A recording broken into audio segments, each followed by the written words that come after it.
কই গো গিন্নি, কোথায় গেলে? হ্যাঁ বলো। কি গরম, এক গ্লাস জল দাও তো গিন্নি। এই নাও। বাহ, জলটা তো বেশ ঠান্ডা। কোথা থেকে পেলে জল, এত ঠান্ডা জল? আমি তো ওই মাটির কলসিটার মধ্যে জল রেখেছিলাম। মাটির কলসিতে জল রাখলে জল খুব ঠান্ডা থাকে। এই কি গো, তুমি এখনো শুয়ে আছো?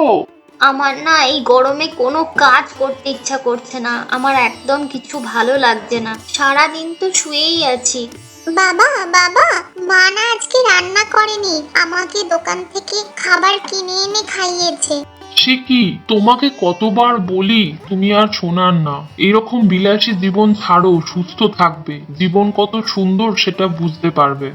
এই থামো তো তুমি, তোমায় আর আমার কষ্ট বুঝতে হবে না। গরমে হাত পুড়িয়ে রান্না করা যে কি কষ্ট সে আর তুমি কি বুঝবে। ঠিক আছে, যাও দুজনে মিলে গল্প করো, আমি এক্ষুনি রান্না করে দিচ্ছি।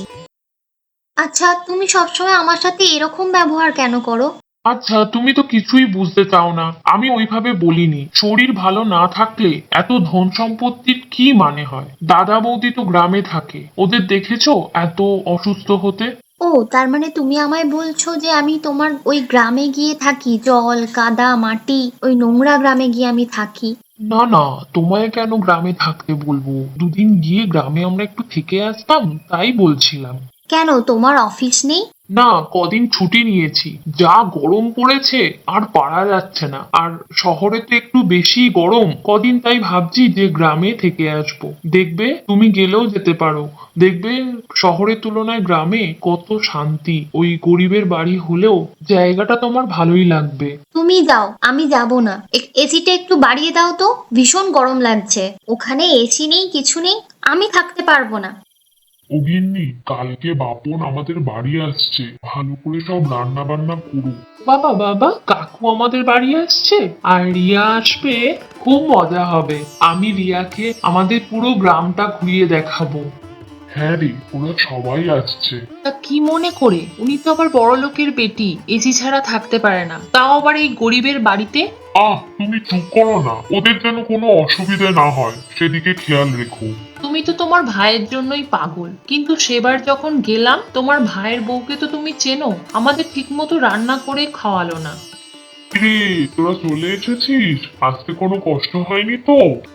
না দাদা, কোনো কষ্ট হয়নি। ওই আসার সময় কোনো গাড়ি না পেয়ে না হেঁটে হেঁটে এলাম।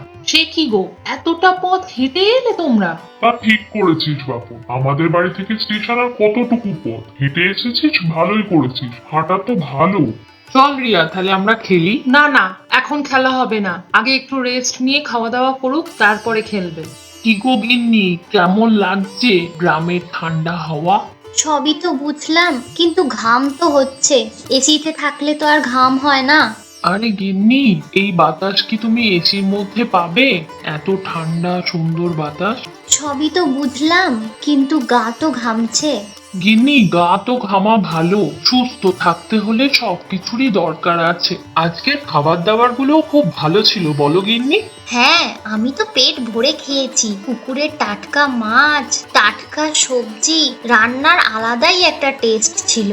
হ্যাঁ, তাই তো বলছি। এই যে দাদা বৌদি সব গ্রামে থাকে, কত সুস্থ। আর এই যে মাছ মাংস যে খেলে, আমাদের শহরে কি আর এত সবজি টাটকা, মাছ মাংস এগুলো কি আর টাটকা পাওয়া যায়? হ্যাঁ গো, আমিও তাই ভাবছি যে আমিও যদি গ্রামে থাকতে পারতাম। চল বাপু, আজকে আমরা সবাই মিলে পুকুরের ঠান্ডা জলে স্নান করি। হ্যাঁ দাদা, চলো। যা গরম পড়েছে, পুকুরের ঠান্ডা জলে স্নান করলে অনেকটাই আরাম পাবো। কি মজা, কি মজা! দাদা, শহরের চাকরিটা ছেড়ে দিয়ে গ্রামেই একটা কিছু কাজ দেখে এখানেই থেকে যাব ভাবছি। সবাই মিলে ভাবছি এখানেই একসাথে থাকবো। কিন্তু তোমার বউ মেয়ে সবাই এখানে থাকতে পারবে? আমি বলেছি দিদি, এখন থেকে আমি গ্রামেই থাকবো। ঠিক আছে, তাহলে তো কোনো অসুবিধেই নেই। গ্রামের এই সুন্দর পরিবেশ বজায় রাখতে গেলে আমাদের অনেক অনেক গাছ লাগাতে হবে। হ্যাঁ দাদা, ঠিকই বলেছো। সুস্থভাবে বাঁচতে গেলে আমাদের অনেক গাছ লাগাতেই হবে। তাই তো বলে, একটি গাছ একটি প্রাণ।